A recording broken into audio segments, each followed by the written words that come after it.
네, 한국토지주택공사 LH 임직원들의 신도시 사전투기 의혹 관련해서 청와대와 여당인 더불어민주당까지 자체 조사를 공언하고 나서면서 귀추가 주목되고 있습니다. 반면에 국민의힘은 감사원 감사, 나아가 국회, 국토위 현안 질의와 국정조사까지 요구하는 가운데 정의당도 힘을 보태는 모양새입니다. 국회 취재기자 연결합니다. 우철희 기자. 네, 국회입니다. 예, 자 청와대와 민주당이 자체 조사 카드까지 들고 나섰는데요. 국민의힘과 정의당은 조사 주체 관련해서 좀 다른 목소리를 내고 있는 것 같습니다. 네, 먼저 문재인 대통령은 이번 사태의 심각성을 감안해서 청와대 참모들의 광명, 시흥 3기 신도시 지역 토지거래 여부에 대한 전수조사를 전격 지시했습니다.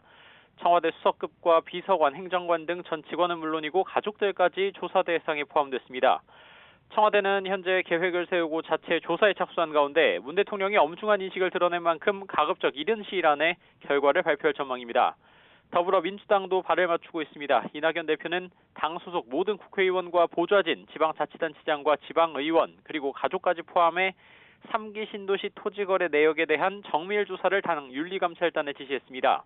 공직자가 업무 관련 정보를 이용해 금전적 이득을 취하는 건 반사회적 범죄이자 국민 배신 행위로 규정하고 엄중하게 대응한다는 방침입니다. 다만 이번 사태에 대한 진상규명은 현재 정부 차원의 조사가 진행되고 있는 만큼 국정조사와 같은 추가적인 대응 또한 그 결과를 지켜본 뒤에 정하자는 입장입니다. 국민의힘은 반발하고 있습니다. 정부 자체 조사는 고양이에게 생선을 맡긴 격인 만큼 감사원 감사부터 실시해야 한다는 겁니다. 이와 함께 주모 상임위인 국회 국토교통위를 열어 LH 사장으로 재직했던 변창흠 국토교통부 장관을 불러 이번 사태 전반에 대해 따져 묻는 동시에 3기 신도시 재검토는 물론 전국적인 대규모 개발 사업 전반에 대한 국정조사까지 요구하고 있습니다. 어제는 민주당이 응하지 않자 단독으로 국토위를 개의하기도 했습니다. 정의당도 힘을 보태는 모습입니다. 민주당을 향해 LH 사태의 진상을 낱낱이 밝히려면 이런저런 핑계댈 게 아니라 국회 국토교통위부터 열라고 촉구했습니다. 그러면서 어제 민주당 이낙연 대표가 변창흠 국토부 장관을 국회로 호출해 질책한 것에 대해서도 여당 대표는 상전이 아니라고 목소리를 높였습니다.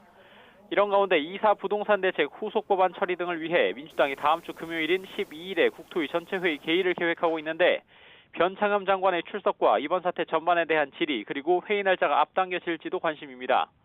선거를 한 달 앞두고 가장 예민한 사안 중 하나인 부동산 이슈가 이번 LH 사태로 재점화되면서 향후 대응과 전국 상황에 여야 모두 촉각을 곤두세우고 있습니다.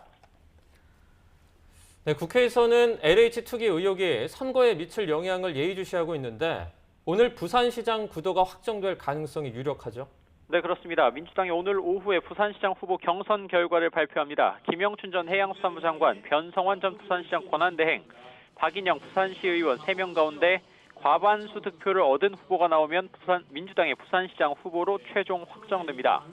민주당은 지난 3일부터 나흘에 걸쳐 당원과 일반 시민들의 의견을 물었고 각각 절반씩 결과에 반영합니다. 아무래도 그간 여론조사에서 줄곧 우위를 점해온 김영춘 전 장관의 후보 확정 가능성이 점쳐집니다.